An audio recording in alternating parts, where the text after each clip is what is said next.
much, everybody, for joining us. I am Sarah. I am the creator of Stand for Mom. I am also the host of the Stand for Mom show. It's the live 10-minute workshop that happens every Tuesday morning right here on Facebook. My guest today is Katie from the shop Dear Mushka. I think you're going to love what she has to say. I have really enjoyed getting to know her. I think she has some really terrific insights for those of us who are doing this work-at-home mom thing. We're in this space between stay-at-home mom, between like full-time, outside the home, working mom. We're somewhere in this really weird gray area in between. We are rocking it some days, we're totally bombing other days, but we're in it together, and that's the point of this show every Tuesday, is to get some really incredible women out in front of you whose stories you're going to relate to, and whose stories you're going to be able to say me too about. Katie is a huge story person. She's got this incredible jewelry line that she has handcrafted around stories of God's faithfulness, stories just about women and what they're capable of. It's just, her whole line of jewelry is so incredible. And you look at it and I love following her on Instagram, because even just looking at all the beautiful jewelry is so inspiring. And so I am so glad, Katie, that you're here today. Thanks for joining us. Oh my goodness, that was quite the intro. Thank you. Tell us a little bit about your kids, where you live, how long you've been a shop owner and jewelry maker. Yeah, so we live just outside of Nashville. I've actually lived here my whole entire life, which is super rare, but we love it here and we have no plans to move. Been married 7 years and we have 2 little boys. Long story short, the Lord called us to adopt before we ever pursued biological children. And so we said yes to that. And we've got 2 boys now. They're 3 and 10 months old. And Dear Mushka is our business, and it is 4 years old. It turned 4 in September. So that's us. So really, you have 3 children. Yeah, oh, for sure. And the business, feels like the biggest baby most of the time. Yeah. Tell me a little bit about just your day in the life. And I know that's changed. I'm sure that's changed a lot as you've gone from not having kids and being a business owner to having kids. Your business has grown, your children have grown. Talk about what your day in the life looks like now and kind of how it's changed during that time. Yeah, absolutely. So I think anybody who has a business or just works at all knows that probably every day is a little bit different. When I started the shop, we didn't have any children. And I remember thinking like, oh, I don't have enough time in my day to get it all done. And I, of course, laugh now because I had the whole entire day to get it all done. That was a really sweet way to start a business because I could do whatever I needed to do all day long. When we adopted our first son, then all of a sudden I had a few nap times to work in. And then when we added another child to the family, it felt like a constant daily goal to get both boys to nap at the same time so I could have at least 2 hours to work. And I started working a lot of nights, Now our 3-year-old is in school 2 days a week, which is super nice. And our little one is home. So I'm back to having at least 2 good nap times a day to work. And it's a lot of nights though, and I'm like feeding breakfast. This morning I was doing breakfast and I was checking my email to make sure I knew how to do this interview right now. And I was getting my Instagram posts out for the day. And I've got about 12 tabs open on my internet browser. So I can send out our email in just a few minutes. Like, it feels like a hustle when the kids are sleeping. And then you got to turn off that part of your brain, and switch gears to be a mom. Yeah. Can you talk a little bit about, and I know that's a struggle. A lot of us here in this community started either some kind of entrepreneurship journey or some kind of freelance journey after we became moms. And there's always that, if, we never want to get rid of our children, of course, but just that, if I would rule the world right now if I wasn't, if I didn't have kids. Can you talk a little bit about it? Because you have a really unique perspective because you've done both. Is it really better? Are there some kind of like pros? Are there some real benefits to doing this as a mom?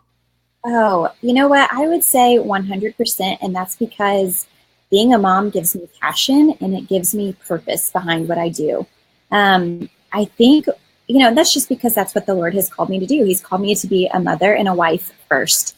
And the business started at the beginning because I wanted a job that I could do from home so that I could be present in my children's lives. And so every day I'm able to just see the full picture and feel gratitude that I even have children that I am working for. You know what I mean? I think it helps give perspective to the whole thing. And our business, we make jewelry and we pair everything with a verse from scripture. And so for me, it's like everyday opportunities to live out what I'm talking about on Instagram. Like currently I have the salt necklace on, and it's a reminder of a verse from Colossians that tells us that our word should be full of grace and seasoned with salt. And so it's one thing for me to wear the necklace because it's pretty and like to remember that when I'm talking to a stranger in Target. And it's another thing to have my 3-year-old yelling at me and to say, okay, Katie, like, let's put this really into action and speak graciously and with salt in our words. It makes it real. Yeah. What does community look like for you? I know for me, it's a struggle finding that place of people who, other people who are doing what I'm doing are really busy, just like I am. How have you kind of worked through that? Do you feel like you have people in your life who get what you're doing and can connect with you on that level? Or do you find other ways to fill that community need? Yes, I think community is hard when you work with children because there are so many people that don't do it. At least where I live, a lot of my friends don't work outside the home or have a job or business they're building, which is great. That is so awesome. But sometimes it can be lonely. Other people don't panic when their children don't take a nap, and for me, I'm like, this child has to sleep or I can't get orders out. It becomes a real thing. And so I have learned that it's really important for me to find a community that gets it. So like we just finished like a maker's market for the holidays, and there were a lot of other vendors set up. And I was like, who else looks like they might be a mom? Okay, let's talk for a minute. How do you do it? What does this look like? And then through the wonders of social media, you can stay connected and really build those relationships. But at the same time, I feel like having normal everyday friends, at least for me, is really helpful because, again, those are my ideal customers, and so if my girlfriend, who's just a mom of 2 kids, gets excited about what I'm doing, then I can say, awesome, that I'm on the right track. Let me at least bounce these ideas off of you, even if you don't understand taxes or all of the nitty gritty business stuff. I think they are still such a blessing and can at least encourage me or offer to watch the boys if I need help or, I'm grateful for everybody, but yes, community can be tricky for sure. Yeah. Okay, you and I had kind of an interesting conversation, and I want you to talk more about that. About how because you're balancing 2 hats. You have a very creative side of what you do, and then you have a very business, that type A part that's running the show. How do you move back and forth between those 2 hats? How do you manage that? Oh my goodness. I don't know that I do it very well. I think the idea of balance is definitely a myth. I don't know that we can achieve it, but I think you do your best to put on one hat and work to your fullest in those hours that you have. And then when the baby wakes up or whatever you do, you just remove a hat and you get inspiration for the creativity from your real life moments. You do that until your hours switch, and I think it can be tricky to make the switch and to be fully present in the moment. I don't think I do it perfectly at all, but I wish I had more wisdom. I don't know. It's hard. I think it's hard. And honestly, the best thing I can say is that we're just doing it together. We're all figuring out what it looks like, and we're giving grace to one another, and we're giving grace, like I'm giving grace to my customers and they're giving grace to me, and I'm giving grace to our children, and we're doing the best with the tools we have. Grace all around. Yes. Yes. What do you do to to feed that creative part of yourself. And that's hard. I struggle with that. A big part of what I do is creative. And, dishes, diaper changing, middle of the night feedings, those things can really zap your creativity. How do you nurture or keep that alive kind of in the midst of everything? Hmm. Yeah, well, for me, all of our products are scripture based. And so, what is the most crucial is that I am finding time in my day.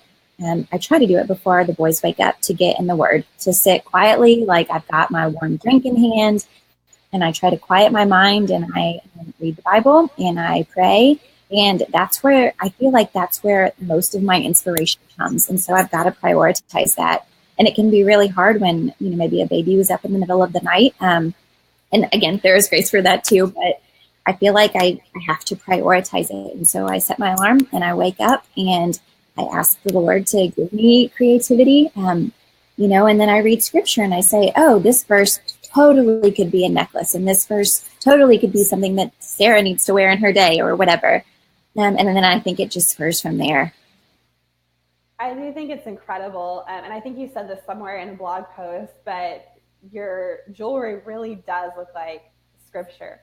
You have to, for those of you who are watching, are like, what? Just go look at it because it totally makes sense once you once you see it. But I really I look at your jewelry now and I'm like, oh my gosh, that totally looks like that verse. Yeah, you might not see it if you didn't have the verse in front of you, but once you do, you're like, oh yes, I totally see that. Which is my goal. I don't want not to, hit on any other jewelry shops, but what we are doing is not like writing out a giant verse or putting, the word Jesus across your chest. Like I was talking about the salt necklace I have. It's a little druzy stone and it's white and sparkly and it looks like it could be salt, if you wanted it to be.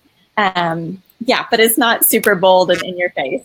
Yeah. Yeah. No, I love that. I don't know if you get into personality types or not, but I'm an INTJ and symbols and hidden meanings and subtlety. Yeah. I love it. So that's really funny. I love that. I love that your shop is all about that. So the one final thing that I want to hear from you about, tell me about courage. Is there a place in your life as a mom or as a business owner, is there a place somewhere where you've just found that you need, that you are living in that place of needing courage, of finding courage for that thing, whatever it is in life? Oh my goodness, courage. This is kind of a funny question. So my husband and I always watch the Harry Potter movies every Christmas season. I don't know where that tradition started. But anyway, we were talking about which house we would be in. And I was like, I am definitely not a Gryffindor because I have zero courage. If somebody was attacking me, I would definitely play dead. I'm a Hufflepuff. Give me a quiet room with candles and books and blankets. So I don't think of myself as being very courageous. But there's something about being comfortable just living the life that you've been given boldly and interacting with the people that you see on a daily basis and being comfortable with who you are and what you believe and sharing that with your neighbor across the street as they're getting their mail. Or a big part of our jewelry is that it's a conversation starter for the gospel. So, women are constantly like, oh, hey, like your shirt, like your necklace, like your earrings, whatever. We just casually compliment each other. And so I think for me, a lot of the courage is being, instead of just saying, oh, thank you, it's being willing to say, oh, thank you. This necklace reminds me of this verse or this truth or this scripture. I think that's where I'm called to be the most courageous in my life right now. And it's hard. It is hard to stop what I'm doing. If I'm focused on my children, it's hard to turn my attention to the stranger in the Target line or whatever it is. And I think that's what I'm called to do. And every day I pray for boldness and courage to do just that. Yeah. I love that you don't, I look at your life and you have so many places where you've shown so much courage. And I love that even in the midst of that, you would even consider yourself not necessarily a courageous person. What I hear over and over from you is priorities. You know what's important to you, you know what your calling is.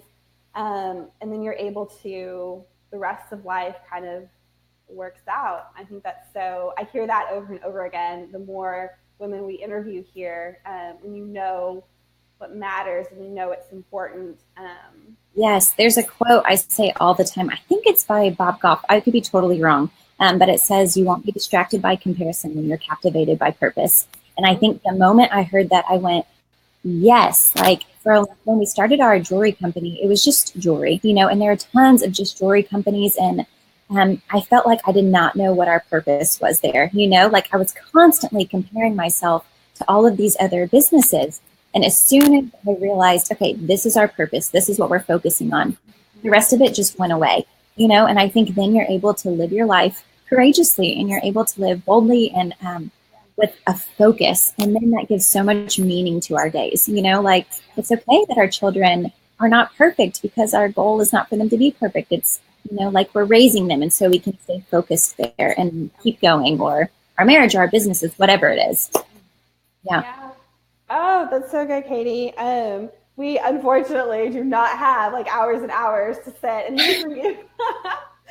But thank you. Look, thank you so much for taking the time. And look, I want to tell all of you who are watching, if you're as interested and fascinated by just the things that Katie has been sharing as I am, I put a blog post together. If you go to standformom.com/blog/11 as in episode 11, but it's just the number. So standformom.com/blog/11. You can see 3 secret promises from Katie that you might not have even known were in the Bible. And I think you're going to really appreciate that post. You'll also be able to get a replay of this interview there as well. So listen, if you like these interviews, I would love for you to tag a friend, share this with a friend, or just like it and let us know in the comments how much what Katie shared meant to you. So Katie, thank you so much. Oh my goodness, thank you. All right, everybody, have a great rest of your week. We will see. This is our last episode of the fall. We will see you back in 2018. Bye, everyone. Bye.